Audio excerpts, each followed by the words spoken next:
Hello, friends. This is Dave Hurwitz, executive editor at ClassicsToday.com, here with the greatest recordings ever. And today we're talking about Beethoven's Symphony Number 4, one of the stepchildren of the Beethoven cycle. There always have to be a couple, you know? I mean, when you only write 9 symphonies, even then, although it's not a lot and it all fits conveniently on 5 CDs, there will always be one or two that for some reason don't get as much love.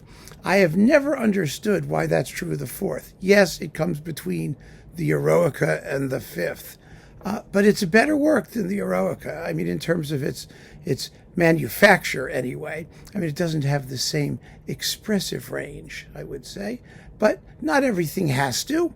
And for what it does, it really does amazingly well. And it does a lot. It really does. It's a happy symphony. It's written for Beethoven's smallest orchestra. It only has one flute, and then otherwise double winds, trumpets and horns, timpani and strings. That's the whole deal. But it sounds bigger. It really does. It sounds bigger than the Eroica, and you know, it's not as big as the 5th, of course, which has trombones and other things in it. But it is the first symphony, I would say, in which Beethoven is completely comfortable in his own skin. Now, his lack of comfort in his own skin is an artistic quality in its own right. That's why we like the Eroica as much as we do, because of its sometimes outrageous sense of proportion and difficulty in balance and orchestration that sounds sort of too small for the music sometimes.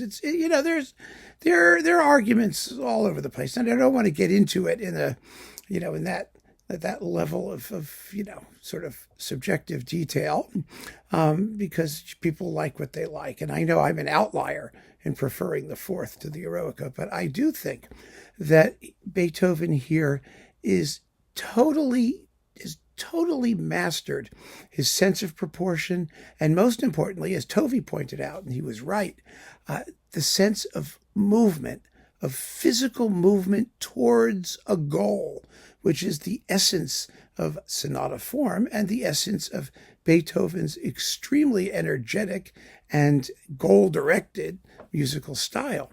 The 4th is where it all clicks fabulously well. And that's one of the reasons why the orchestration sounds so full and so completely satisfying. It's an amazing work in that respect. It really is. Even though it's not the longest symphony, it has ample proportions, really ample proportions. I mean, the opening slow introduction, it's cosmic. It really is. The slow movement is a rondo. It's a complete, fully worked out A-B-A-C-A rondo as a slow movement, which means it's a big, generous form. It's just wonderful.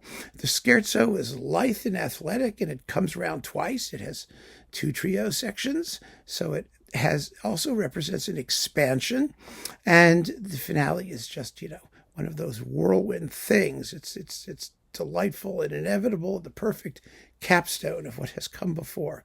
There are marvelous things here, and it should not be played as though it's a stepchild. It shouldn't be just tossed off. And there are some performances that really just get to the nerves and sinew of the piece. And one of them is this one, Karl Böhm with the Vienna Philharmonic as part of his Vienna Phil Beethoven cycle. Now, Böhm's Beethoven has a reputation for being just a tad stodgy in the big ones, in like 3, 5, and 7, although it's not really that true. They're very good performances. But his Pastoral Symphony, of course, everybody loves. And the 4th, wow! Holy mackerel. This is the performance, or a performance, that really relates the piece to both the Eroica and the 5th. It has a natural spot between the two, not, as Schumann pointed out ridiculously, as a slender Norse maiden between 2 gigantic Viking godlike things, or whatever that stupid comment he made was. No, not at all. It has comparable stature. It has energy, incredible energy. It has grandeur. It has vision. It has heartfelt lyricism, gorgeous playing in the slow movement. You know, all that beauty that people talk about in his version of the Pastoral Symphony. Well, it's here too.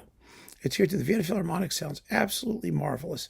And, you know, the tempos aren't too quick, and the dynamic range is huge, and the rhythms are rock solid, and boy, oh boy, does he deliver the goods.